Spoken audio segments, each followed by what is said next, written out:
วันที่ล้มลงหมดหนทางจะไปต่อวันที่ใจท้อ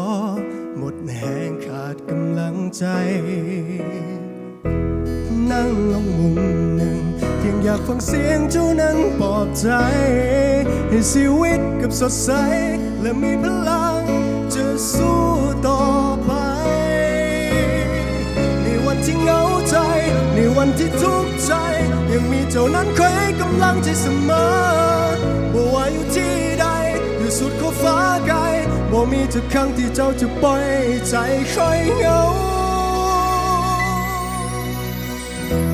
เจ้าคือคนเดียวที่ทำให้ชีวิตมีความหมายปลายทางที่แสนไกล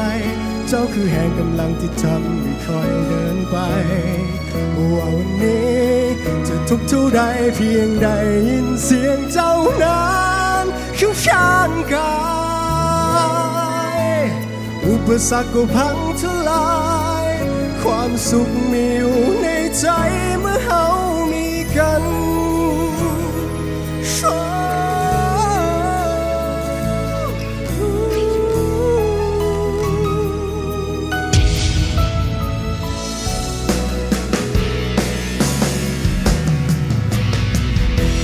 เจ้าคือคนเดียวที่ทำให้ชีวิตมีความหมา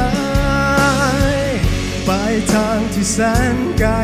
เจ้าคือแห่งกำลังที่ทำให้คอยเดินไปว่าวันนี้จะทุกข์เท่าใดเพียงได้ยินเสียงเจ้านั้นข้างกายอุปสรรคก็พังทลายความสุขมีอยู่ในใจเมื่อเฮามีกัน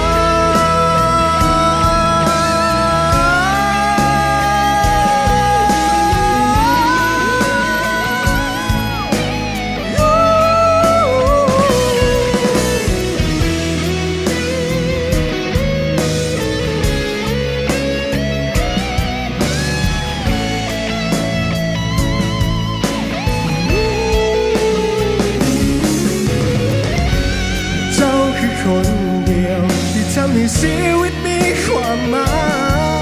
ยปลายทางที่แสนไกลเจ้าคือแห่งกำลังที่ทำให้คอยเดินไปว่าวันนี้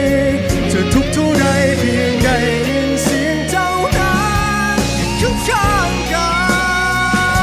ยอุปสรรคก็พังทลายความสุขมีอยู่ในใจเมื่อเฮามีกัน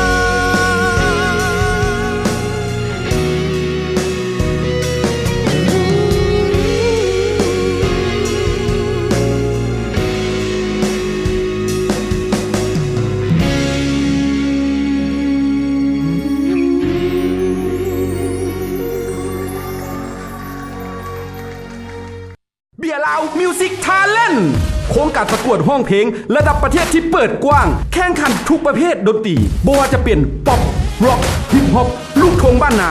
ผู้แข่งขันสามารถแข่งขันได้ทั้งประเภทห้องเดียวหรือกลุ่มเพื่อแสดงความสามารถทางด้านดนตรีให้ถึงขีดสุดและคว้าเอาตำแหน่งชนะเลิศเป็นเบียร์ลาวมิวสิกทาเลนต์ประจำปีนี้พร้อมกับเงินรางวัลทั้งหมด